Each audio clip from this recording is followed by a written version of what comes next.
You are now listening to Sanity at the Movies, Charlie Chaplin edition.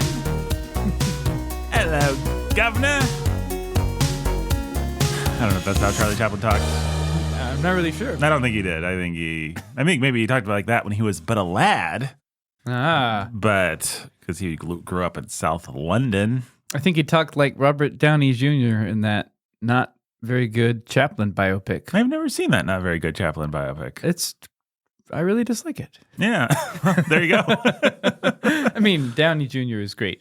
But Richard Attenborough, not maybe maybe a little bit of a hack. I don't know. Perhaps someone like Chaplin himself. He likes to say, what would the word be? Not sanctify, but he likes to turn his subject into a saint and make it melodramatic and syrupy sweet. And it meant that you felt like his life story was not very well told and that the actual Chaplin was done a disservice to. No, we're going to talk about the actual Chaplin here in a minute. The actual Chaplin deserves probably a fairly hard-edged take, and maybe he'd get one today with the post-Me Too era and stuff like that. He would be considered a quote-unquote problematic figure, and he is. He's the most problematic maybe of those guys from that era. Although, Hollywood, what can you say? Yeah. Lots of stuff. We're doing a podcast, so we'll say some of it. Yeah, Richard Attenborough, he did that Gandhi movie, which I've never seen. I assume it is probably full of bathos and sanctifying its character. And what's the word for that? My goodness, this is not that hard a word. I can't think of it. A word for when what? A word for when someone puts a halo. Oh, yes. What is the word for that? Oh, sorry, listener. Hagiography. A hagiography, but that's not what you want. Yeah, that's... I bet that you, dear listener, can pull it to mind, and you're annoyed that we can't. Yes, you're probably screaming at your iPhone right now. Probably so. Oh, well. Yeah, anyway, it will do that. I bet Attenborough does that thing. He also did Shadowlands with Hopkins, right? Yeah, which is okay. It's okay. It definitely... What did you expect, I guess? But it definitely shaves some edges off of C.S. Lewis. It's sentimental. Yeah. And I've never seen the original play or there's a version that you can watch that was filmed with that guy, the guy from Hunt for Red October. Ackland. Yes, I've seen Joss that, Ackland, and it was pretty good. Yeah. But I saw it when I was a kid. So I'd go back to that before I'd go back to the Anthony Hopkins, just out of curiosity. Yeah, I'd be curious to see that. I know he has diplomatic immunity. He does have diplomatic immunity. Well, actually, it got revoked. It's just been revoked. It's just been revoked. A movie that you probably should not see, listener. No. Lethal Weapon 2, not an appropriate movie. No. Pretty gross. It is inappropriate, but it does have a fun final death. It really does. The villain is, in fact, a diplomat, and at the end, he semi-murders Mel Gibson and then says, diplomatic immunity. And then Danny Glover shoots him probably in the head and said, has just been revoked. Yes. Oh, my. Well, we didn't come here to talk about Joss Ackland. No, we didn't. I dare say there'll be lots of one-liners in this podcast, but not the kind that come right before or after murdering a villain. Unless that's what we're going to do to Charlie Chaplin. We're going to give Charlie Chaplin a fair trial. There's no murder. It's going to happen. Yes, fair trial. Then we're going to kick him out of the United States for 20 years, which is what happened. We're talking about modern times. Why are we talking about modern times? I don't know. Because we did those other two. We did a Keaton and a Lloyd, and we needed to do a Chaplin, and we talked about it some. And yeah, Jake's on sabbatical, and so we're trying to think of things that maybe would be not things that I actually think Jake probably would have enjoyed this movie and maybe even would have helped us enjoy it in some weird ways. But like I was clocking certain things where I was like, I bet Jake would laugh at that. Not in like I bet Jake would laugh at that, but just in, me and Ben are chuckling, but Jake might be guffawing. And then there were other places where Ben and I don't know if we ever reached guffaw level, but there were places where we were laughing. And I was like, I wonder if Jake would be chuckling. Not that me and Ben are always perfectly synced up and that's not the dynamic I'm describing. I'm just saying I observed one or two things. We enjoy somewhat different things. Yes, all three of us. We're different people. Yeah. But I observed moments where I thought it might have gone that way. Or maybe Jake would have been there in stony silence, or who knows? We can only speculate. He wasn't there. Speculation. At Modern Times, yes, is the film we are talking about. If you don't know, it is a kind of semi-silent movie in that it came out actually after the advent of sound in 1936. And Chaplin was like, no way, fool, I ain't gonna do sound movies. I'm a master pantomimist and acrobat and stuff like that. And it would only ruin my little Tramp character to do a sound film. And yet, in City Lights and Modern Times, he does what is essentially a movie with designed sound, but without dialogue. So it is a sound movie in that it has a soundtrack that's intentional. It's not like somebody would have been playing an old-timey piano while the movie ran. It's got a score that Chaplin wrote himself. It's got a lot of sound effects. Most of the gags are punctuated by sound, and there's even a bizarro scene with gastric distress. It's all hilarious sound-based comedy. It was I think it's fair to say, it was a bold experiment, that gastric distress. It was like, how can I use sound to make a different kind of joke? Right. So it's like you could tell he was trying to figure out the pacing and the rhythm of what would be funny. Yes. I respected that. I respected it. I don't know that I laughed. No, I didn't think it wasn't funny, but it was good job. There's also there's a famous scene at the end of this movie where Chaplin sings a nonsense in a fake other language song that's also an experiment with sound. I would say that one I also didn't really laugh at, but it's much more successful in terms of you're just like, this guy's really talented and he's doing a talented thing, and I understand why Chaplin is Chaplin. Why is Chaplin Chaplin, though? Maybe we should talk about it real quick in a segment I call Context. Let me explain. No, there is too much. Let me sum up. You may think you know what you're dealing with, but believe me, you don't. Although it strikes me maybe it would be good to get some baggage before we do that. It doesn't matter. It's in the past. Yeah, but it still hurts. Oh, yes, the past can hurt. I never look back, darling. It distracts from the now. Ben, what is your baggage with silent comedy, with Charlie Chaplin, with the silent film in general? Let's see, Nathan. I didn't grow up watching any of it. I'm struggling to remember even a single silent movie that I saw. You know what? The closest thing would be a bunch of silent cartoons with music. And then some of those are famous. There's the famous one where the mice have an orchestra, and there's a cat who's playing jazz. It all feels very racially tinged. When I was a kid, I didn't pick up on any of this, but now I feel pretty bad about it, actually. So this poor jazz playing cat is being tormented by the incredibly loud mouse symphony, and he keeps trying to stop them, and finally they end up like shooting him with like tacks and rocks off a dock to the tune of William Tell's Overture. And it was a great cartoon. It feels very, very racist now, Is that a early Fleischer or Disney or Looney Tunes or something else? It's not Looney Tunes. It might be Fleischer, whatever. It sounds like it could actually be an early Silly Symphony before the Looney Tunes. I'm pretty sure it's kind of emerged. famous, though. We had a VHS of these cartoons, and that was one of them that I remember. So I remember, like, in that sense, liking silent film. I think it's fair to say. Maybe there was a little bit of sound effects or talking or something. Right. Maybe it wasn't.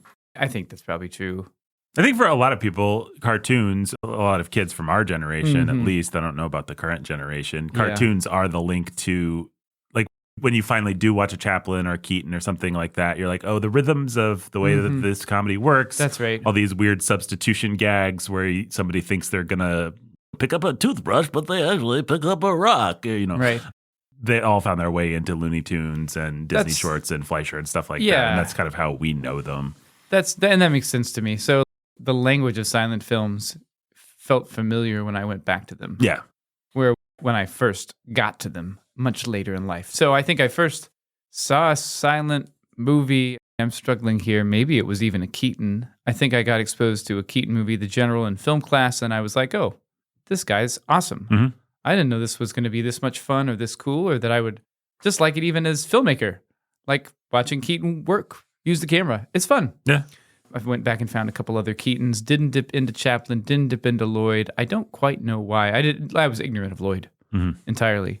And then Chaplin, for whatever reason, I just thought, I don't feel very interested in this. So that's all I know.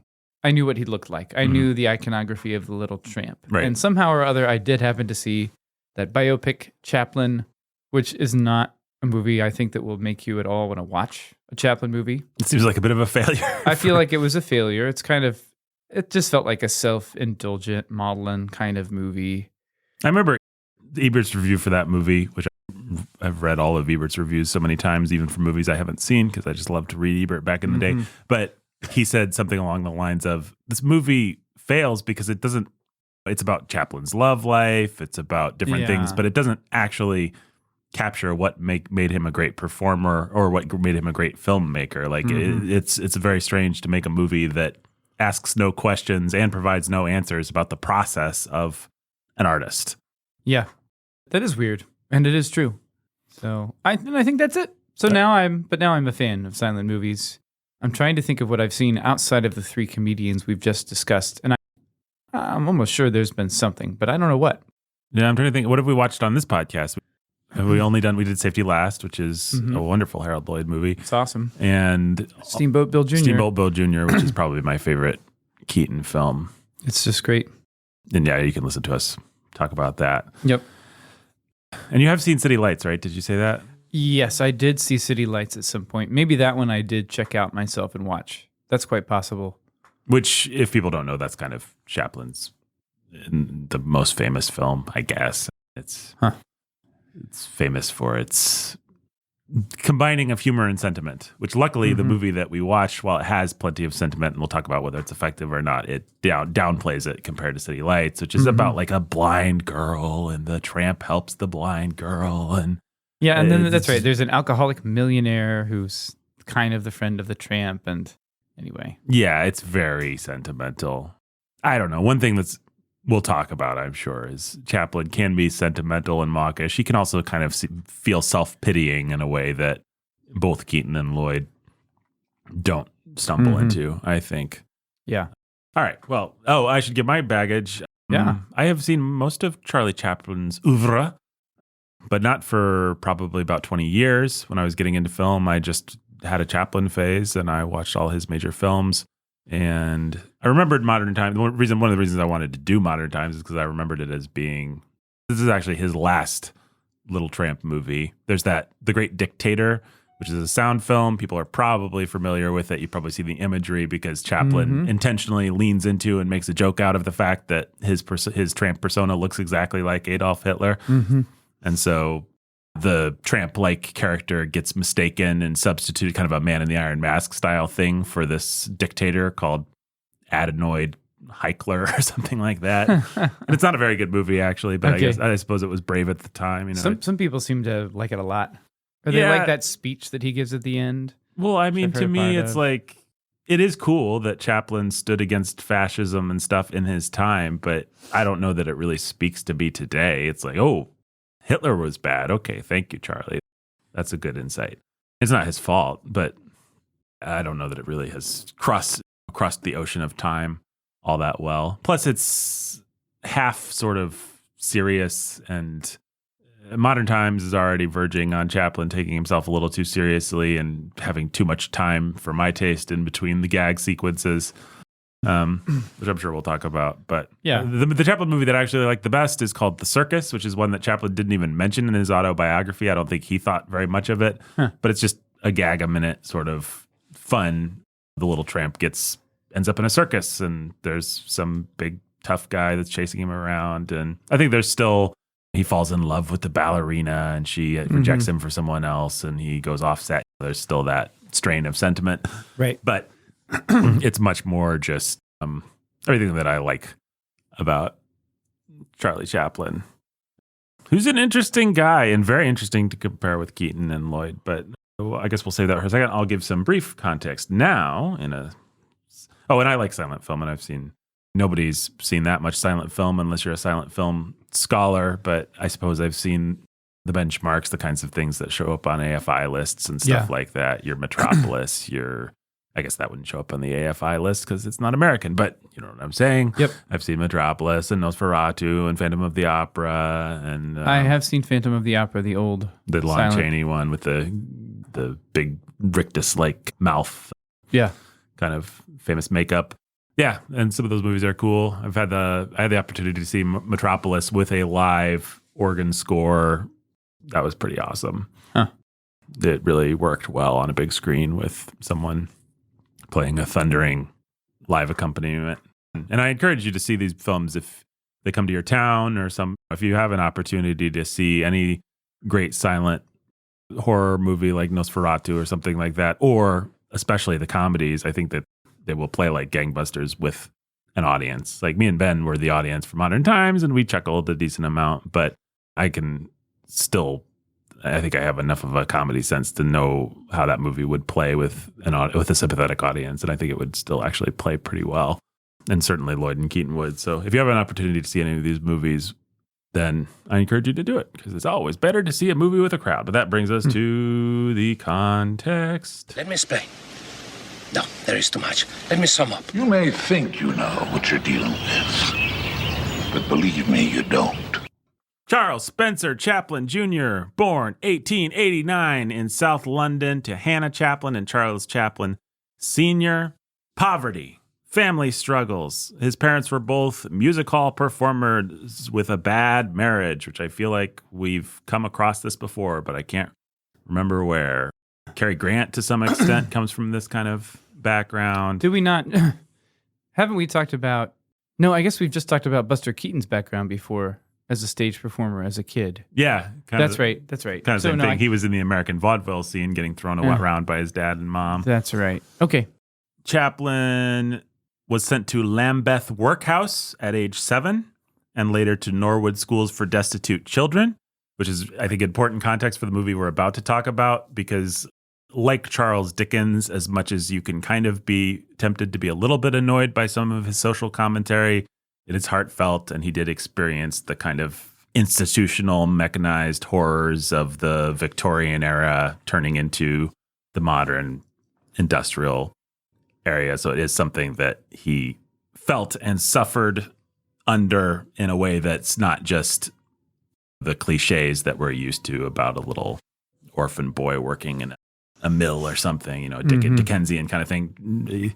Charles Chaplin actually did live a Dickensian early life. His mother ended up in a mental asylum in 1898. It's also just worth noting, 1889, when he was born, that's about 7 years before the advent of the motion picture. So much like Buster Keaton, Charlie Chaplin was born at the same time as cinema, and as to the manner born kind of thing. Chaplin and his brother Sidney briefly stayed with their alcoholic father, who was deemed unfit by child welfare services. Again, useful to know if you're going to watch this movie with us. Chaplin's father passed away when he was 11, and his mother was kind of in and out of mental institutions, and Chaplin ended up caring for her basically until her death in 1928.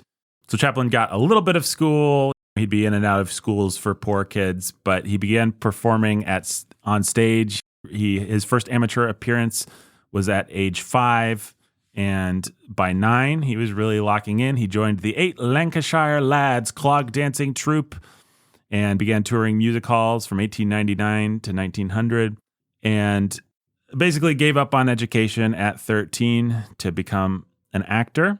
At 14, he registered with a theatrical agency and got his first role in Jim, A Romance of Cockaigne. And that show failed for some reason. Jim, A Romance of Cockaigne didn't even stand the test of its own time. Strange.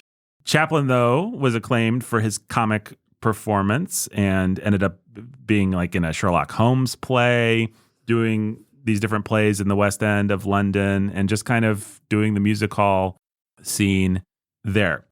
He and his brother created a comedy sketch called Repairs and joined Casey's Circus, where he really became a circus star, honed a lot of his acrobatic skills, a lot of his pantomime skills, which is the one thing that you cannot, whether you think he's funny, whether you like his movies, he is a master of pantomime and probably arguably the best of the three when it comes to that. Although Keaton is doing something different and doing it perhaps more brilliantly and more likably, in my opinion. But just in terms of, I need to show you that I'm dizzy, or I need to show you that I'm whatever. Yeah, I need to convey that I'm in love or that I'm angry or that like Chaplin's just amazing at that kind of thing. So he and his brother Sidney joined a comedy company and were actually part of the section of the company that toured North America, where Chaplin earned acclaim for his role as the inebriate swell. Yes, you heard that right, Ben? The inebriate swell. This was in the days of Love it. Alcoholism being a very funny topic. Hilarious. When you watch these old movies, they do make it pretty funny. The stumble routines. I don't know. Remember in Safety Last, there's the drunk guy at the bottom of the building that random nets and things keep getting dropped on him, and he's just like staggering around. I do remember that. It's good stuff. It was funny. It's good stuff. In 1913, Chaplin was invited to join the New York Motion Picture Company to replace a departing star at Keystone Studios. People may know the Keystone Cops. If you've ever seen the old cliche, you probably actually haven't seen actual Keystone comedies, but what you've seen is people from mid-century Hollywood recreating Keystone. So it's like all the cops with the big sort of pith helmet things, the big black helmets, and they all go tumbling and chase after the hapless hero with their baton. That's Keystone. Really early. Hollywood wasn't a thing in 1900. By 1910, California has become the center of a motion picture industry, and Keystone is one of the companies. Chaplin signs a $150 per week contract in 1913. His film acting debut, Making a Living, received mixed reviews, but his second appearance introduced the iconic Tramp character in Kid Auto Races at Venice, that classic film that we all grow up with. Kid Auto Races at Venice. Kid Auto Races at Venice. Chaplin kind of invented the character from the outside in. He found the costume, but well, you could just watch the Robert Downey Jr. movie and you'll find out all about this kind of stuff. But he began to hone his style. Keystone had a house style. Tumbling cops, chase people, frantic sort of, gags and jumps and stuff that we think of as having inspired Jackie Chan or something like that. But so Chaplin had to fit that house style, but he began to really hone his style, which was to slow everything down. I noticed in this movie a lot of times when I laughed, it was when you already saw that something was about to happen. You'd be like, oh yeah, I can see the brick that's on that thing. He's going to launch that at the cop. And it was almost funnier to anticipate it. Yeah. That's kind of Chaplin, as opposed to just bam, bam, bam. It's more about our old friends' setups and payoffs. He asked for a higher salary when his contract was supposed to be renewed, and Keystone was like, no. So he joined Sanity Film Manufacturing Company with a lucrative offer of $1,250 per week and a $10,000 signing bonus. Assembled a stock company, got a leading lady, began to really control his films, the production timeline, and refine his persona. And the Tramp becomes this sort of gentle and almost romantic figure, is what you always read. Although as I'm sure we'll talk about, there's always a menace or passive aggressive quality or something to the Tramp. We'll have plenty of time we will talk about it. I guess we should talk for a moment about who and what the Little Tramp is. Sure. Because we keep saying Little Tramp, but what is the Little Tramp? Well, if people don't know, that's what you think of when you think of Charlie Chaplin. You think of a character that he portrayed who was popularly called the Little Tramp. Charlie Chaplin himself, a very handsome fella without a Hitler mustache. And did not tramp around. He did not tramp around. He did not have the baggy pants and the bowler hat and all that stuff in real life. But he invented this character. And I guess the way it worked was he was at Keystone, and the legendary producer at Keystone, Mark Sennett, sent him off to, they were making a movie and it needed additional gags. And Chaplin had already played non-trampish characters for Sennett, but Sennett was like, go off. The legend, at least, the story that Chaplin told in his autobiography, which is one of the most not trustworthy autobiographies of all time. He was definitely a print the legend kind of a guy. But this story is that Sennett's like, go off and dress in some funny clothes and come back. This movie needs more gags. It needs a funny character. So dress funny and come back. And so Chaplin goes off and basically goes to the wardrobe room and assembles a wardrobe, finds a tailcoat and a bowler hat, both of which were too small, and trousers that were too baggy, and kind of shoes that were too big. And then he added a little grease paint mustache and got a bamboo cane. And according to Chaplin's version of events, as soon as he put on the clothes, he had no conception of the character before he put the clothes on, but then he put on the clothes and he became the little tramp. The myth, the man, the legend. The myth, the man, the legend, who Chaplin described as, quote, a tramp, a gentleman, a poet, a dreamer, a lonely fellow, always hopeful of romance and adventure, unquote. Which is, if you like reading phrases like that, then you owe yourself the treat of reading Charlie Chaplin's autobiography, because that's how he likes to talk about himself. So Charlie Chaplin's character, the dude with the mustache, is called the Little Tramp, and that is what obviously we think of when we think of Charlie Chaplin. It is the iconic character that he played. The Little Tramp, something of a misnomer, because he doesn't always play a tramp, like a hobo, a vagrant type character. He will often be a hobo and a vagrant. But even in the movie that we watched today, he starts out as an employed factory worker, and he becomes a vagrant. But that's right. He's not essentially a vagrant when the film starts. And the tramp would often be a waiter, a store clerk, a firefighter, a soldier, whatever the individual short film or longer film required. I think if you wanted to define what he was essentially more accurately, you could say he was an outsider. He was always somehow a misfit, someone that was outside of the situation. And I think he's a little bit more of, I don't know whether this is the right phrase, but I remember in some stupid high school literature class, the teacher using the phrase airy sprite. I don't know that phrase. Yeah. I don't actually remember what the phrase means, and I didn't bother to look it up, but I'm thinking maybe, let's see, airy sprite meaning. Yeah, exactly. Okay, I'm using it correctly.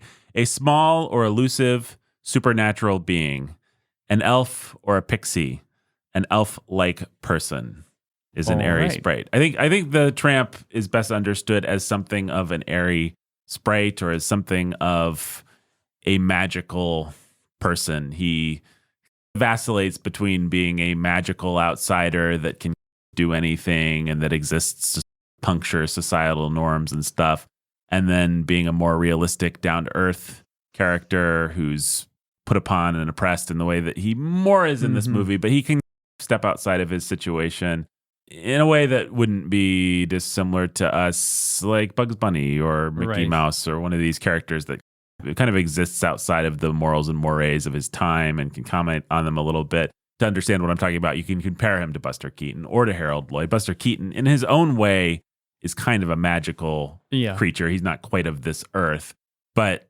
he's much more rooted in the reality of, this is a dude with a job, with a goal, with a understandable sort of social situation in any given story. And then obviously Harold Lloyd, totally just an everyman kind of character who's doing the same kinds of things that we as an audience might do. But Chaplin is a little bit more magical. He'll wander into different situations and wander out of different situations. He can be anything that he needs to be for the story. He is a hero character, as you can see in this movie. He's also a deflator and deflector and popper of pomposity. He can be unexpectedly savage, as we'll talk about. You know, he's not in that elf-like mischievous quality. He kind of exists to tear down bad social structures and bad people, and he's got a little bit of a comedic edge, which I'm sure we'll talk about later. But as we'll also talk about more and more, Chaplin became more sentimental in his conception of his own character as he went. And so by the time we get to modern times, the character is a much more integrated personality with a lot of wistfulness, with a lot of sentiment attached to him. But I especially recommend that people watch some of the classic early shorts, because he just exists to be a comic sprite that causes destruction, and it's fun. And because you're not asked to take the character as seriously, you maybe don't have some of the qualms that you might have that maybe we'll talk about later in this episode. So, yeah, that's the little tramp. That's the character. Audiences loved him everywhere, and people debate where exactly he came from. Was he just a vaudeville archetype of the time, or did he come from Chaplin's Dickensian childhood, or what? But the point is, he's an original character. One other thing I'll say is that tramps and hobos were not overly romanticized in the period. They would be a little bit as we moved into the 30s with the Depression and stuff like that. But most of these shorts were done in the teens and the 20s. And usually, if you're going to watch a movie, a more serious movie with a tramp or a vagrant or a hobo, they would be a very bad person, a threat, someone that's going to sexually menace the heroine or try and carry her off or something like that. It was a little bit. And the 20s was a time of wealth in America. And oftentimes the heroes were very upper class kinds of people in a way that we're not used to in our media now. We usually don't, unless it's Tony Stark, we're not usually celebrating the upper crust of society. But in the 1920s, of course, you could just have a hero be a rich lad that just wants to make good at Harvard or something. It would be like a standard kind of story. Sure. And so you could have moneyed heroes and money heroines, and then they could actually be menaced by the lower class. So Chaplin is inverting that whole schema in a way that people found very relatable and fun at the time. Like, hey, what if the working class guy was actually able to walk into this situation and just pop all the balloons of pomposity and all that kind of stuff? So that's Little Tramp. Cool. Anyway, in 1915, his career is really taking off. There's Chaplin merchandise, cartoons, songs. He becomes the first international star in the film industry. It's important to understand that silent film was an international medium because all you had to do was swap out the title cards. And so French people watch a Chaplin film and they just assume he's talking in their language. They don't, there's no sort of barrier of dubbing or anything like that. So the Tramp was this internationally known and internationally beloved character. Chaplin moves from so if you watch Chaplin's Keystone comedies, they're pretty primitive. His S&E comedies are pretty good. And then his mutual comedies, these are still short films, are when he was one of the world's highest paid individuals, and he was 26 years old. You have these elaborate two-reelers like The Floor Walker, The Fireman, and The Vagabond, which I would encourage our listeners to seek out.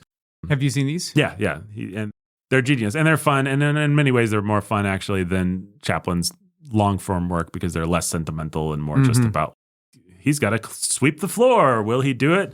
There are extended sequences in this movie that are just that. Right. But then there's the in-between stuff. Okay. Chaplin received the first of his public criticisms for not participating in World War I, but put a bookmark in that because Chaplin's going to have a complicated relationship with his new home, the United States, in terms of politics and all that sort of stuff. Then Chaplin goes to First National, and he's paid $1 million, which is an insane sum of money at the time, to complete 8 films. He builds his own studio. He has all the resources. You've heard us talk about Buster Keaton. The tragedy of Buster Keaton is that he was always fighting against the system, and he got to make a few masterpieces like The General and Steamboat Bill Jr., but he then kind of lost it and they didn't trust it. But Chaplin always was working. Once he hit his stride, he was working with all the money and all the resources and doing exactly what he wanted to do. And one of the things he wanted to do was criticize war with a film called Shoulder Arms that depicts the tramp in wartime situations. And it's a good movie. It's kind of the beginning of Chaplin having this social conscience, but expressing it through slapstick comedy. Chaplin helped he still wanted more money and more control, so he formed United Artists. If you've ever seen the moniker United Artists for a film company, that was because a bunch of artists united. It was Mary Pickford, who was a famous starlet of the time, Douglas Fairbanks, the great stunt performer and original Robin Hood player and all that stuff, D.W. Griffith, director of Intolerance and Birth of a Nation, and Chaplin were like, we all want to just control our own films. So let's get together and let's make our own studio and just do whatever we want. It is also around this time that Chaplin's sex life begins to hit the papers, and that is something that you have to be aware of with Chaplin, and it does throw a little bit of a pall over even a movie like this one where his co-star is so much obviously younger than him, and even in the story, written as younger than him. She's like an underage waif, someone that should be in juvenile detention, is a plot point in the movie, and yet she's essentially his wife figure by the end. And that was very much to Chaplin's taste, because in the early 1920s, there was a girl named Mildred Harris, 16-year-old, who Chaplin very quickly married because she said that she was pregnant. Turned out that she actually was not pregnant. That was just her ploy to get him to seal the deal, as it were. And that divorce very quickly dissolved. An interesting thing to note is how overwhelmingly popular Chaplin was, that these things, while they hurt him a little bit, didn't destroy him. It would have been there are other people's careers from the time where those kinds of scandals, when they got out, just people had enough moral turpitude or whatever you want to say that it did actually destroy people. So how old would he have been then? Let's see. Doing some calculations here. He would have been 29 and she would have been 16. Yeah, so not the worst part of Chaplin's story, but we're getting to that. So that marriage is dead by 1920. I think they actually did end up having a child together after she tricked him, but the child didn't live. The child was malformed, whatever you say. Chaplin makes The Kid in 1921, his first famous full-length feature, and a movie that's all about poverty and children and parents being separated. And it's the first of his kind of sentimental masterpieces where we're expected not just to laugh at the tramp, but to weep for the tramp and weep for humanity. Then he goes back, he makes some more silent films. And then in 1923, he does a film called A Woman of Paris that does not actually feature, that's just like a serious drama. It's his attempt to break out of the whole little tramp thing. And the audience is like, no, we do not care about anything that's not Little Tramp. Go back. Do not pass go. Do not collect $200, Charlie Chaplin. And Charlie Chaplin is stung by that. He's one of those guys, he's always trying to like break out of or do something more interesting in the mold of his success. But what he found was that he had to do that within the confines of the Little Tramp. He could not escape from the Little Tramp. So he's like, okay, I'm just going to make a masterpiece and prove them all wrong and show that I still got it. So he makes The Gold Rush in 1925. Epic comedy inspired by the Klondike Gold Rush. Some famous sequences from that. There's the little potato dance you've probably seen where he puts toothpicks in potatoes and makes them dance. There's also a scene where he's in a cabin and the cabin ends up in an avalanche and he's getting thrown around, and it's this virtuoso kind of early special effects stunt sequence, more akin to something like what Buster Keaton would do in his prime. Ooh. But I think that one has it has some bathos, but it's genuinely kind of stirring, and who doesn't feel bad for a lonely prospector in the Arctic North? It's like, okay, we can all enter into those hardships. There's nothing political about that exactly. There's also the scene where he boils and eats his shoe. That's the other famous scene. But while making The Gold Rush, Chaplin married Lita Gray, who was 16 years old, and who he had to quickly marry to, whatever the word is, sanctify the union because she was pregnant. This time it wasn't a trick. It was just the exact same scenario, minus deceit on the woman's part, with a woman exactly the same age. And what do you know? Their marriage was unhappy, and there was a scandalous divorce with accusations of infidelity and abuse, and Chaplin had to write her a giant check to make her go away. But still, his popularity really doesn't wane. He's like the kind of guy he's like the first sort of tabloid celebrity that all these things are getting reported about him, and yet it really just can't put it. People love. That is one of the things you have to reckon with, is people loved the Little Tramp. They just, I don't know if they felt seen by the Little Tramp, like they all related to him, or they, I mean, we can talk about it, but people just love that character. Chaplin was honored with a special trophy around this time at the first Academy Awards, just for acting, writing, directing, and producing The Circus. And The Circus, I've already talked about, is a movie I like a great deal. Chaplin does not consider it to be one of his masterpieces. Most of the critical intelligentsia do not either, but it's just a fun movie. Around this time, 1927, the jazz singer hits not a Chaplin film, but the first major sound film. And sound is introduced. You've all seen Singin' in the Rain, so you know how that went and how many silent stars just got chewed up by the system or didn't have the right voices. Harold Lloyd was one of them. Just Harold Lloyd does have sound films, and they're just kind of awkward because he wasn't good with verbal humor, and his voice is kind of weird. And there's all kinds of famous stars that didn't make it. But Chaplin bridges the gap rather elegantly by just deciding, hey, you know what? I'm so popular that even though there's this demand for talkies, everybody still loves the Little Tramp. Everybody's going to turn out for the Little Tramp. I'm going to continue being the Little Tramp, and I'm not going to make the Little Tramp talk. I'm going to keep essentially doing silent films. And so City Lights hits in 1931, and this is the first of his sort of semi-silent films in that there's still no talking, but there's still intertitles to tell you what the dialogue is. But there's a designed soundscape, there's sound effects, there's music that Chaplin wrote. It's all supposed to be in there, as opposed to an old silent film where you just send it out silently and then somebody plays a piano or there's an orchestra or whatever, depending on the theater you go to. But City Lights was a huge success, grossed over $3 million, Chaplin's favorite of all of his films. Chaplin takes a holiday after that. He met Paulette Goddard, who plays the girl in this film that we're talking about. They began a relationship. Chaplin certainly had a type. He liked young women. Around this time, he has a conversation with none other than Mahatma Gandhi about the Great Depression and about how technology is taking over. And Gandhi, I guess, is very anti-technology. Chaplin's just more like, we have to adapt to it. But he was inspired by this conversation to make the film we're talking about today, called Modern Times. And the Modern Times is Chaplin saying goodbye to his Tramp character. This is the last Tramp film. He's trying to there's a lot of classic Tramp stuff that's put in there. It's kind of a weird film, I guess, for us to start with, but it's just, let me sum up everything that I like to do with this character and tell a sentimental story. Unfortunately, it got out that it was political, Chaplin wanted to downplay the fact that the film was nakedly political. He had obviously political ideas that went into the film, as we'll talk about, but he didn't want people to that makes a movie sound like, it's just not good marketing. It makes the movie sound like homework. So he tried to just sell it as a Tramp film, but unfortunately the audience got wise and it was not as successful as his classics like Gold Rush and things like that.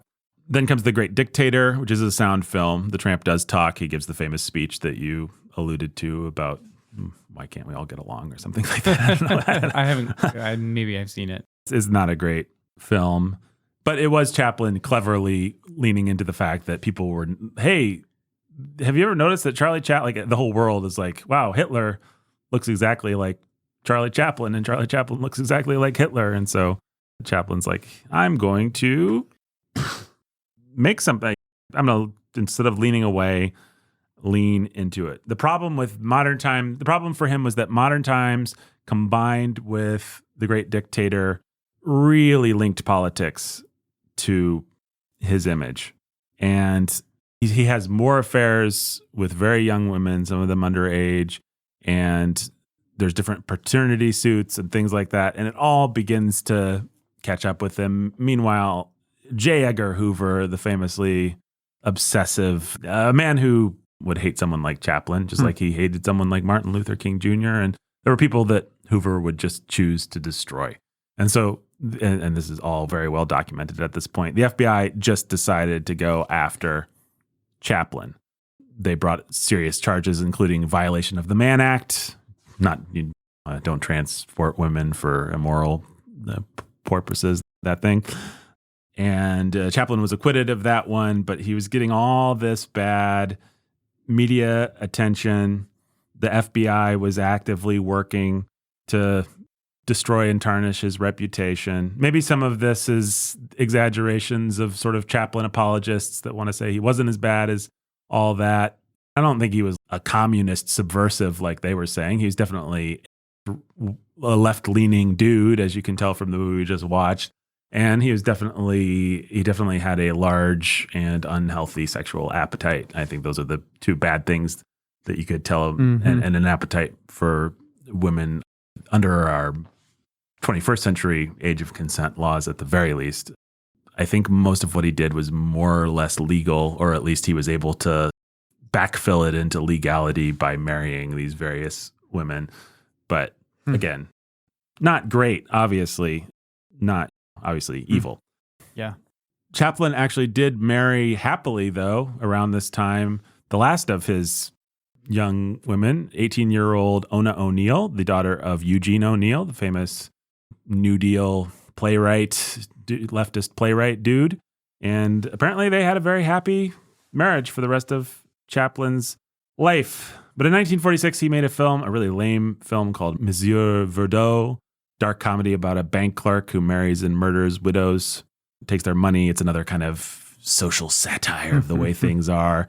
And at this point, everybody was fed up with his leftist critiques. We're coming out of World War II, 1947, and people just want to believe in America and not be told how stupid capitalism is and how stupid an unjust society, allied society is. Chaplin always denied being a communist. He did get called before the House Un-American Activities Committee, if people are familiar with that. There's also a fun little piece of trivia that George Orwell secretly accused Chaplin of being a communist, as revealed by declassified British archives. George Orwell, at a certain point, went before the British government and had a list of communist subversives. He threw a bunch of people under the bus, and Charlie Chaplin was the most famous of them. So, George Orwell, you insert your own joke there, I guess. So around this time, Chaplin's U.S. re-entry permit, he leaves for Europe, and then his re-entry permit is revoked. This is in the late 1940s. Chaplin, most people think, could have fought it and won because they didn't actually have anything substantial against him. But he chose to forego the publicity. Plus, he just got mad at America. Plus, he had a lot of land and holdings and property and money tied up in the American system, and he didn't want to start a battle that would end with the government going after any of that stuff. So he just chose to live out the rest of his life basically in Europe. And he was an expatriate for 20 years, if you can call a person born in Britain an expatriate. During these 20 years, he focused on re-editing and re-releasing many of his old films, getting their distribution rights. And he was a good curator of his brand and of the little Tramp character.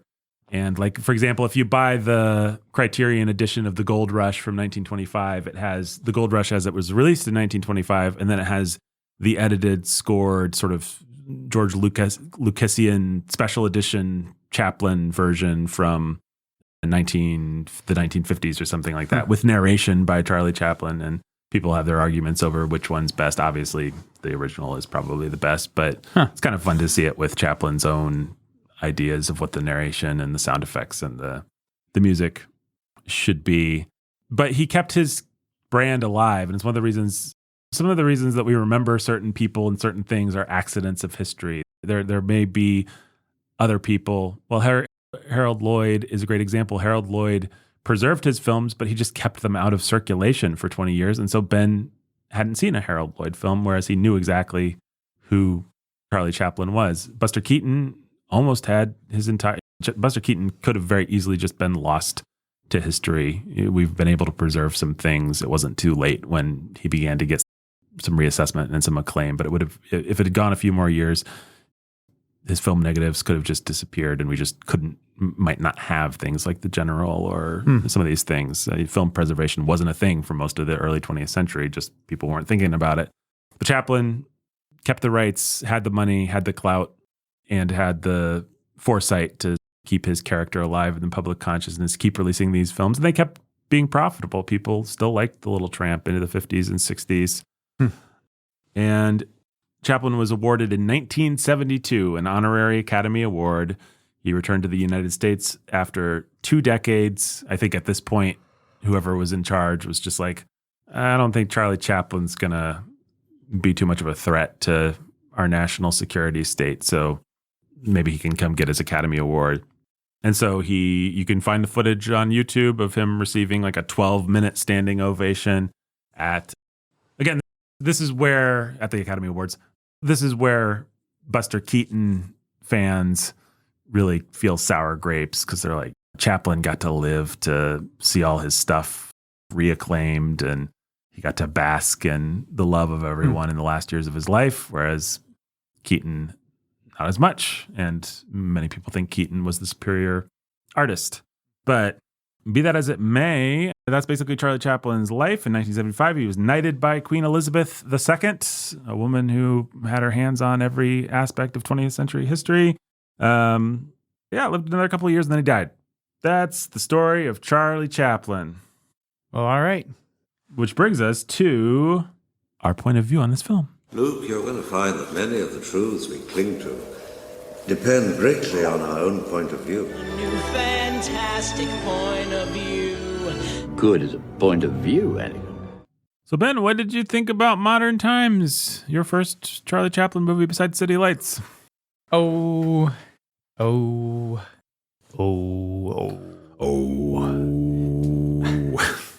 I don't know. I don't know if I should see it again sometime or what, but it's scene by scene. The directing is pretty awesome. Like visually, Chaplin really knows what he's doing with film. The way that he frames and designs the sets. The set design in this movie is some of the coolest I've probably ever seen. Yeah, it's all this kind of, what would you say, like Art Deco? Art Deco machinery and stuff, gears and cogs and pistons. Probably most people have seen the famous image of, or if you're a film fan at all, you've seen the image of him getting sucked into the gears. And down in the guts of the machine with a wrench. Right. Yeah, it's amazing. So it's beautiful on that level. I wouldn't say I found it enjoyable overall, even though there's any number of scenes that I think were fun. Gags are great. I like watching Chaplin work and do his thing. But on the other hand, you said earlier, there's some kind of edge to the Little Tramp. And this movie, to me, it had two things. One is that sense of an edge, which I'm still trying to find words for. And the other actually, it's almost a Tom Cruise feeling of here's this older guy playing the Little Tramp. And this is his hot young thing. Yeah. And she's out there and she's like a supermodel cosplaying a street girl. She feels very weirdly modern the way that she's maybe it's just that because of this, the character has to have very simple makeup and stuff like that, but she feels remarkably modern. She feels modern and she feels very sexualized. She felt very like, hey, I'm a sex object and that's how Chaplin sees me and that's what I want to be. Yep. And the age difference between us is very marked. And I'm his fantasy girl. And here I am in his movie as one of his fantasies. And that's how, so all the scenes with her felt that way to me. Did you know the context that I just gave about his various underage relationships? I'm not sure that I did. Or if I did, I didn't remember it. It wasn't conscious, but it was. The movie does have that feeling. It does have that feeling. I'm sure I knew something, but it just looked that way. Right. The Tramp does look grubby, but she looks fake grubby. She really does look like a model who's faking being a street urchin. And there's just something about the way that she's filmed and the way that she's performing, which is like flirtatious and in a way it just put me off. It is like a Tom Cruise. I'm going to be 60-year-old Tom Cruise, but I'm going to have the hot young thing in my movie. Yeah, it is remarkably. It's weird for that era. We watched a Keaton and we watched a Lloyd. I guess in the Keaton, the girl's kind of in Steamboat Bill Jr. She's kind of a flapper. She's like a 1920s type. Yeah. In Lloyd, she's more of a 1820s type or something. She's like the virginal girl at home waiting for the boy to make good. Very, very old-fashioned view of womanhood. And that's what I'm used to in movies of this era. Even other Chaplin movies, it's a very sort of Victorian ideal of, the little woman beset by problems. And that's what I kind of expected, not having seen this movie for however many years, maybe decades. But yeah, this girl does feel very modern and very frank in her sexuality and very bold in a way that is unusual for the era, I think. Yeah, it wasn't that way in City Lights, which I've seen. City Lights is more of the Victorian kind of. You could imagine Dickens writing this, like, and even if the character is like a prostitute or a prostitute type surrogate, oftentimes in those old movies, it will feel just Victorian somehow. It feels chaste actually in its way. But this movie didn't feel that way at all. It felt like on the verge. I almost want to say that anytime the girl was on screen, it felt somehow inappropriate. I don't know. In the scenarios in which they were together, like him putting her to bed in a department store bed where he works as a security guard. I felt pretty uncomfortable with it all. Mm-hmm. And I felt like it told me too much about Chaplin and I didn't assume that they had a relationship. Right. But I assumed that Chaplin cast her to be a certain thing. That's right, to him. Yeah. And so I didn't enjoy that really undercut the movie for me. Yes, I would say so. I would say that's true. I agree with everything. As far as the edge goes, I don't know. Chaplin often gets accused of self-pity, and I think that is true. I'm trying to think of a modern actor to compare it to. He wants you to feel bad for the tramp in a way that doesn't quite track with reality. It's, yes, times are hard, and fate seems to be stacked against this guy, but also he sucks. Like, he loses most of these jobs. I know I'm bringing more logic to it than the movie wants me to, but it's like he's a bumbling idiot. He's not good at a lot of stuff, and that's actually one of the reasons why he can't get ahead in life. And yet the movie just wants to say, the deck is so stacked against this poor guy. And it is especially off-putting when he's kind to the girl. Mm-hmm. It's like you can see in a movie that I'm sure we've seen 1,000 movies where a guy is kind to a girl or to a downtrodden person, and we're like, yay, what a hero.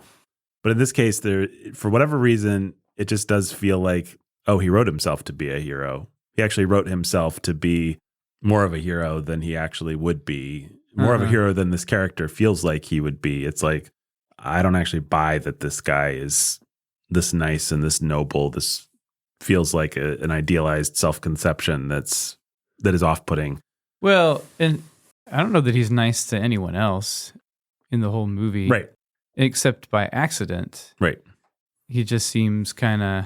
And I know that this movie is a satire. It's a satire of... and it definitely gets some things right. If you're just thinking in terms of, does this movie accurately represent certain things through visual comedy or through melodrama that are bad about the modern world? Yep. Yeah. I don't disagree with a lot of the points he's making, so to speak. But whether or not he's doing it well dramatically is another question. Mm-hmm.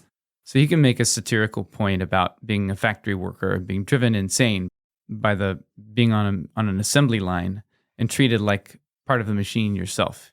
And I know that was true. Mm-hmm. I mean, I know that it is still true in a lot of parts of the world and in various places, even in America, where you can work. Yeah. And you are just that. You're going to be worked. And it's insane and bad.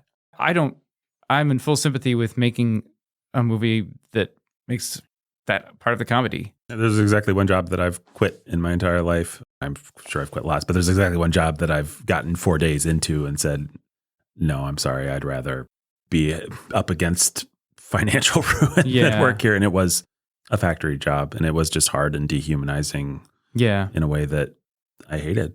Yep. Yeah. So I don't fault him at all for any of those gags or satirizations, but I forget where I was going to go. There is just something that, like you said about his character, that I don't feel sympathetic to his character being the point man for that comedy. Yeah, maybe we can draw this out, because I think we both are talking about the same thing, but it is hard to put into words. Maybe we can draw this out by comparing him to Keaton or even Lloyd, because these guys all exist in a world with these burly authority figures, with like old white men that run everything and don't care or are buffoons. And then these burly kind of big dudes that are bullies. Like, that's just the foundation of all silent comedy is wherever you go, there's going to be, whether he's a police officer or a rival for your beloved or a construction worker or an army sergeant or a fellow prisoner, whatever. There's just always going to be a big burly guy that's out to get you. It's just like silent comedy 101. And so that happens to Keaton. That happens to Harold Lloyd. But I don't feel bad about the way that they set up their... And they can both be ingenious in getting the better of their tormentors or of making life... They can all three be kind of callous and I'm going to cause disaster for these silly side characters so that I can get what I want. Right. But you don't feel bad about it with the other two. And especially with Keaton, you don't feel bad about it. No. I think some of it is just Keaton's performance. Keaton never seems to be asking you to feel bad for him. He is the great stone face. Yep. And so it's just like, he's ruggedly determined and he's trying to get what he wants and you're with him, but he's never acting. And you feel bad for him when the plot doesn't go his way or he doesn't get the girl or his dad in Steamboat Bill Jr. is mean to him or whatever. But it never seems like Buster Keaton as an actor is begging for your sympathy. It feels like he's just doing the next right thing, trudging on, trying his best. And so even though the scenario is designed to elicit your sympathy, he's not trying to elicit your sympathy in the moment. Yeah, that is hard to put into words. What's he doing differently? There's something more straightforward and less precious about Keaton. It's certainly no less of a performance or a persona than what Chaplin has, but it's a different kind.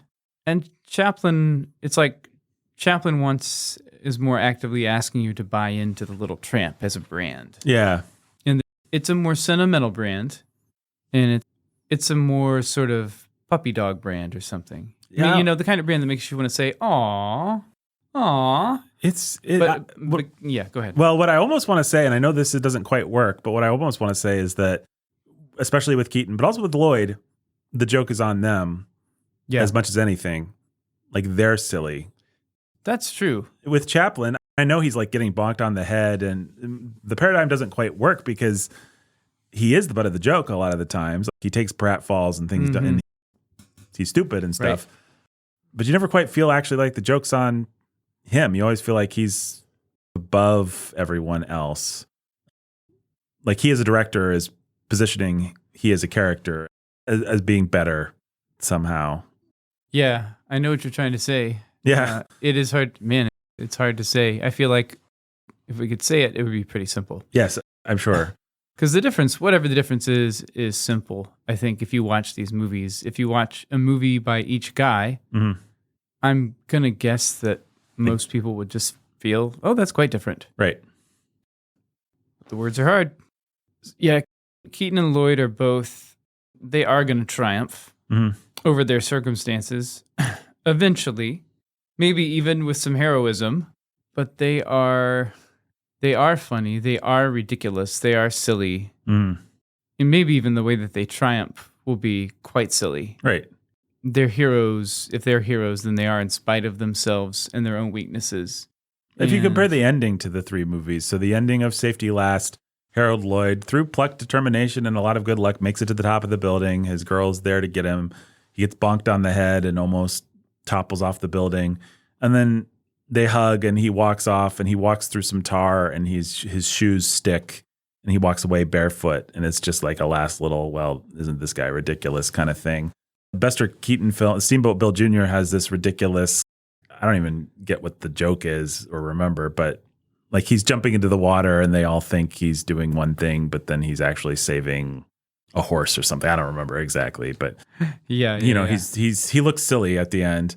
Chaplin goes for this sort of existential, like he gives the girl a speech about how they just have to soldier on and they walk into the sunset, or into the sunrise, toward the mountains, more likely. Or something. Yeah, and it's more like Chaplin wants to represent you. And Chaplin wants you to think you are the little tramp. You're the underdog. Life is hard. I don't know if I would say that he thinks you deserve better, but in some sense, he thinks you deserve better. Right. I don't know. So I don't remember City Lights having so much this quality. I know Modern Times is more satirical, more political. I'm trying to remember. But there was definite sentimentality to City Lights that I didn't enjoy at the time. Right. And I'm trying to think about that angle on it too. It's more sentimental than Keaton or Lloyd. Yeah. Who are happy to be the objects of comedy and the butt of the jokes, and then in the movie. Whereas with the little tramp, it's more like he does want to be some kind of heroic figure. Yeah. He wants to be like the everyman's hero. And Buster Keaton doesn't want to be, I don't think. Or that's not how his character really works. It is still so hard to put into words because it's not like in the case of both Lloyd and Keaton, the films we watched and other films, they do both embody a kind of hero's journey. Like they have to man up, beat the problem. Lloyd actually can be a little bit more sentimental in some of his films, but in Safety Last, it really is just there's nothing intrinsically heroic about this guy or anything. He just gets stuck in a situation where for whatever silly plot reason, he has to climb a building and then he does his best. All kinds of crazy stunts happen. And there's not a lot that's substantive about the movie one way or another. And that's wonderful. It's just a rip-roaring adventure film in its way. Right. Keaton is an everyman hero in The General and in Steamboat Bill junior He is like a dude that has to step up and have an inner quality somehow. And yet it is different. Yeah, it's quite different. Some of it's probably that Chaplin starts Modern Times as a clear representative of the factory worker who's a victim. Right. A victim of the modern industrial machine, dehumanized and going crazy because of it.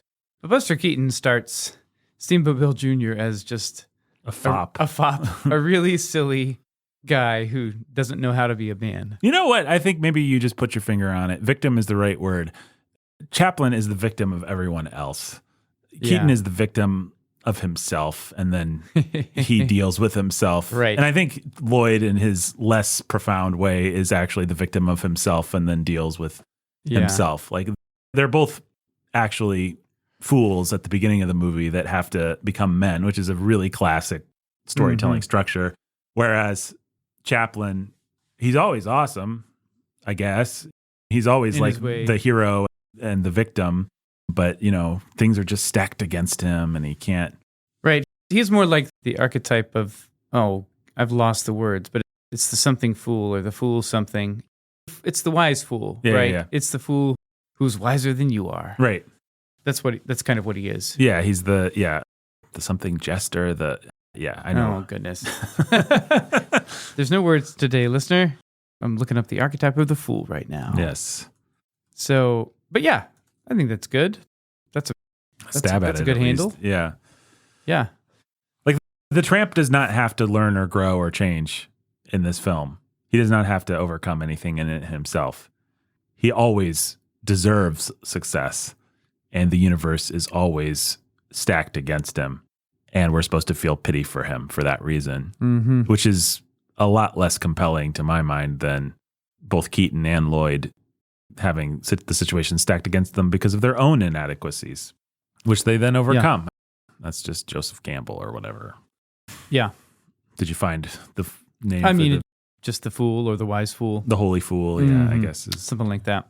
The court jester. It is then interesting to speculate, given how this strikes us, and how I think it actually strikes a lot of people, both Christian and pagan, because I think a lot of people actually don't like Chaplin, for whether they articulate it the way we're attempting to or not. They kind of feel the same way. Meredith, I asked her if she wanted to watch a Chaplin movie yesterday just so I could get another one in to jog my memory.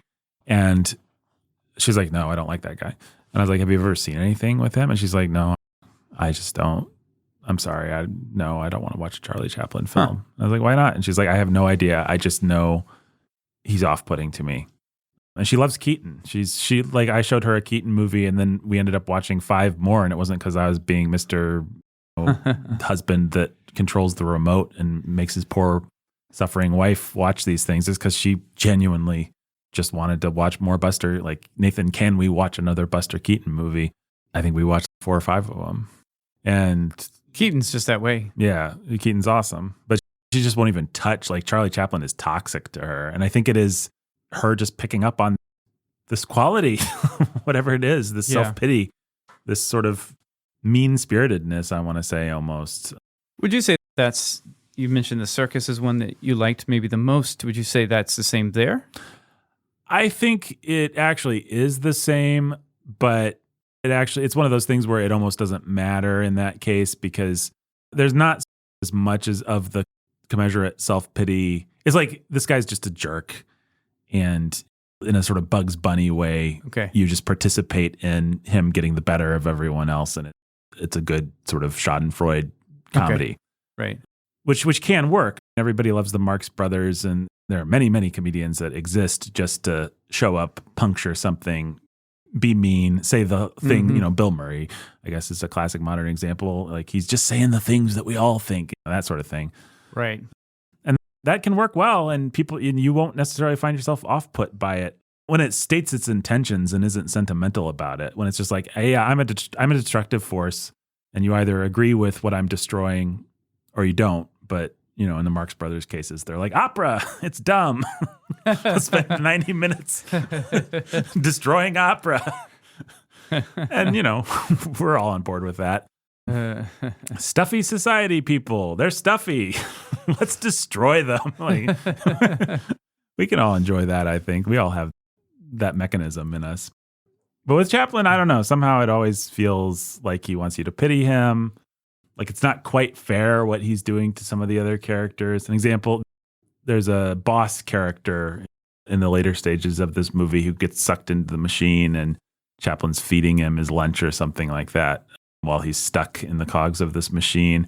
And it's not like a super off-putting scene or anything. It's kind of funny, but it does just illustrate this kind of, well, here's a character that's essentially innocent, not really a bad dude within the confines of the story, and yet he's really getting tormented by what the little tramp is doing and all the mistakes that he's making. And there's a number of moments in the movie where it's either funny in an intentionally mean-spirited way, like you're just laughing, oh man, he really callously destroyed those people. It's not, we're not talking like Guardians of the Galaxy level othering here, but there is just a little whiff of the scene where he walks onto he gets a job working for construction and he manages to pull the wrong wedge out and destroy a boat. There's just a sense of, well, he descended on this scene, he caused chaos, he destroyed millions of dollars of stuff. I don't know. I don't even know what I'm saying. Yeah, there's just something a little mean-spirited about it. Which again, I think the circus actually works rather well. And I think in the right context can work well. For comedy does need an edge to it. Generally, it helps for it to be going after something. But you're never quite sure about whether you agree with the targets a lot of the time in this one. Well, what do you think is the cause of his massive popularity? Obviously, he's a brilliant performer. Right. He's awesome at pantomiming. He is on his own terms. He's quite funny. Mm-hmm. But Modern Times is near the end of his popular output, and a lot of people didn't like it because it was so political. Right. And so let's go back to something like City Lights, which was massively popular, right. Or even The Gold Rush. Which we should do sometime. It's a great movie. I'd love to do The Gold Rush. I'd love to see a Chaplin movie that I was like, yay, this movie is great. Yeah, the Gold Rush might be the best shot at that. We should probably do that one sometime. Okay. I mean, he is, I don't know, it's interesting.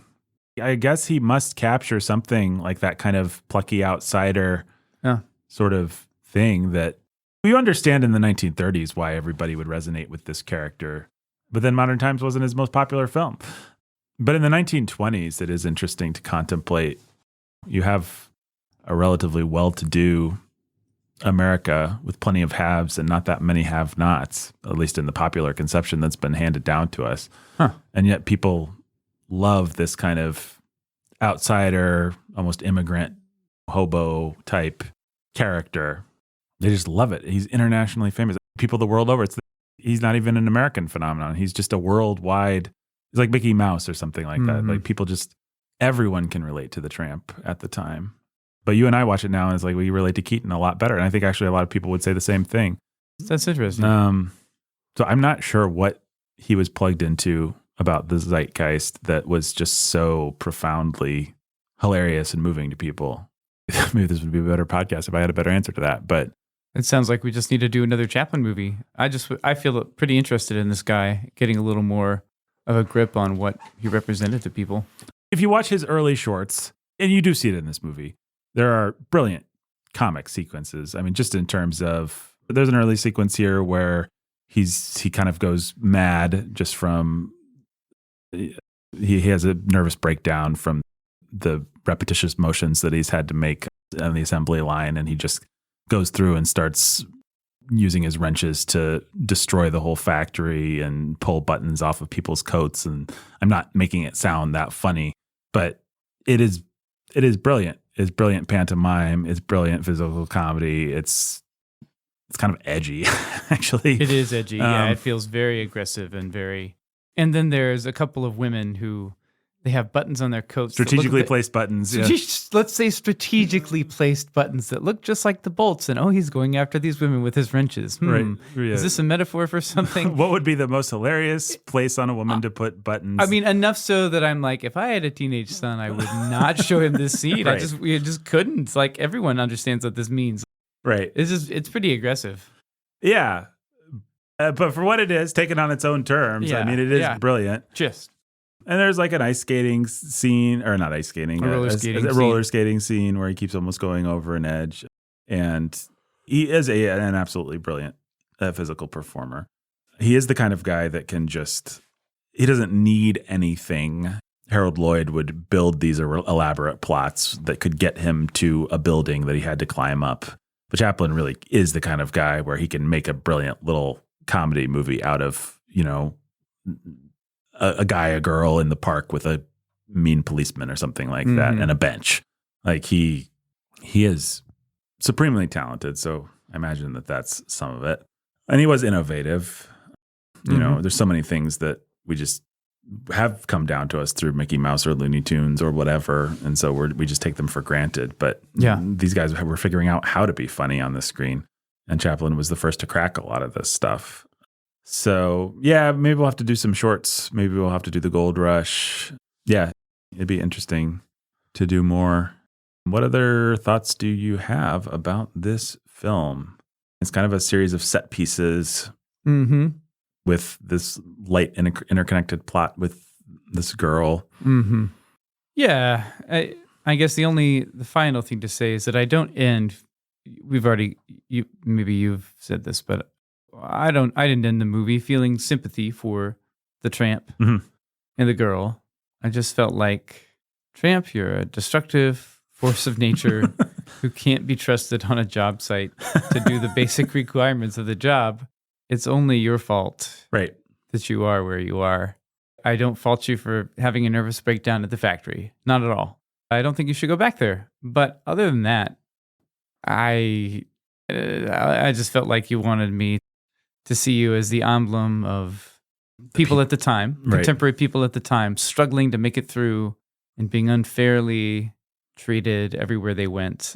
And I think, it's true that there's a lot of circumstances that made life hard for people at the time, and you captured some of those. But at the same time, your character, like as in your integrity, is also holding you back. Yeah, like nobody would actually want to hire you. You would lose these jobs.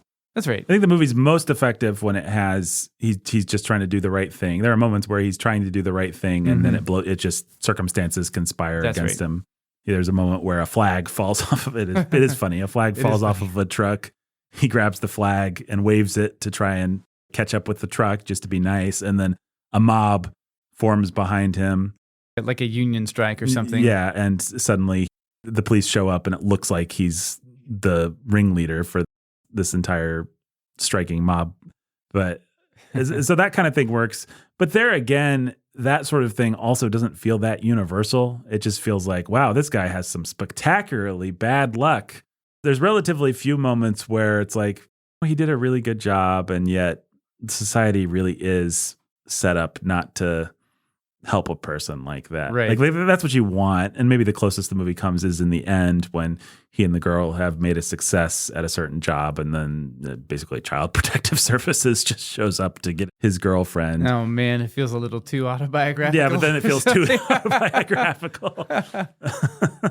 I can imagine Keaton telling the same story, and I think what Keaton would do, and Keaton would successfully actually make you cry. Maybe like Keaton wasn't above going for the heartstrings. He just always made it look like he wasn't. He was clever enough to sort of conceal his more rank attempts at tugging your heartstrings. What Keaton would do is, for some of the movie, the guy would be a deserved buffoon who we're not supposed to think deserved that job. Like he deserved to be fired. But then he would step up, he would do a good job, and that's when somehow circumstances would just be stacked against him. And then we'd really feel sorry for him and want to watch him soldier on. But like you said, I'm not hiring the little tramp. I would always hire Buster Keaton at the end of a Buster Keaton movie because he's always become kind of an uber competent, like Jackie Chan type character that can do everything. But why would anyone ever hire the little tramp? Like the little tramp sucks. He feels sorry for himself, and he has a kind of a mean-spirited edge. Like he doesn't actually care about people or care about doing his job. When he gets his big break as a security guard, he immediately invites the girl in, and they start just abusing the thing immediately. Like they immediately just take advantage of the fact that he's in a mall, and so they can just go nuts and skate around and eat food. And you're supposed to be with them in that, but I'm not. I'm like, dude, you got a chance. Take this seriously. And I know that's like more logic than Chaplin wants you to bring to the movie, but he wants your heartstrings, which means he's trying for that logic. So I think it's fair to ding him when it doesn't work. Yep. What was your favorite joke or gag? Or let's leave on a positive note here. All right. Favorite. Let's see. Oh, what would that be? So I'm thinking through all the sequences. You got the factory. You've got some stuff in the prison was pretty fun. Although the fact that, oh my goodness, there's a scene where he fights off several convicts who are trying to make a prison escape and basically beats them all up. But the fact that he's doing it on cocaine, and this is really part of the movie. That again, I did not expect him to have a scene where part of the comedy was that he was accidentally on drugs and therefore able to take on several larger men. I don't know what to say. That scene was really fun physical comedy. It was also, I was just trying to process what the satire was here exactly. And I guess that's about my favorite. There is some incredibly graceful kind of, you really see the sort of proto Jackie Chan kind of thing where he's just using a prison door basically to hit all these guys in the head and kind of jumping around and stuff. And it's fun. That was probably my favorite sequence as well. There's a lot of great stuff. You'll definitely see one of the 20th century's great pantomime artists do his thing, and you will, if you have any sympathy for that as an art form, you will see a person who is good at it, and you can appreciate that, I guess, if you want. Ben, how many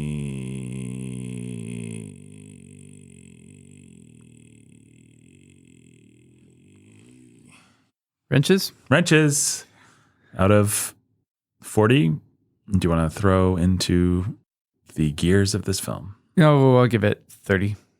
I'll give it 30 as well. Yeah, swap out that girl with somebody more likable, and the movie would probably go up quite a bit, I would say. Yeah, could be. She is weird. It is weird how modern she feels. Like you really feel like you're suddenly watching like just a black and white movie of a modern actress doing modern things, and not a very good modern actress, but she looks a lot like Jodie Foster too. Really? I thought she did early on when she's smiling a lot in some of her worst acting moments when she has her little waif sisters. Right. We never did figure out why her dad gets shot. Yeah, I don't know what happened there. Maybe the plot summary on Wikipedia will tell me. That sounds good. I'm not sure. Modern times. Nope. Tells me nothing. Holy fool was the archetype we were looking for. Thank you, holy fool. The holy fool was an individual who outwardly behaved in an eccentric manner by the commonly accepted standards of a society. Inwardly, he pursued a religious ideal or was enlivened by mystical experience. Who would be a famous holy fool from a movie? From a movie? Or from a book. If anyone's ever seen the Peter Sellers movie Being There, that's the very definition of a holy fool. He's like this guy who's borderline mentally I've seen that. retarded, and everyone keys off, and he's a simpleton, and therefore everyone in the movie sort of keys off of him and thinks that profound things are happening and feels like their lives are changing. And at the end of the movie, he literally walks on water. It's like political satire through religious allegory. It is a bizarre and unpleasant movie. It is a both bizarre and unpleasant movie. I do not recommend it. No way. Although I think it was a big hit back in the day. Weird. Yeah. Who's a holy fool? Oh, well. Huh. Yep. I'm pulling nothing. Yeah. I tried Googling holy fool in movies. Melissa McCarthy in Bridesmaids. Never seen it. Never will. Okay. Yeah. I'll give it 29 wrenches. And that's all I have to say on the matter. That's all Ben has to say on the matter, I'm guessing. That's all. Go to patreon.com/Sanity the movies. Until next time. Ben has to think of a line from this silent film. You there, get back to work.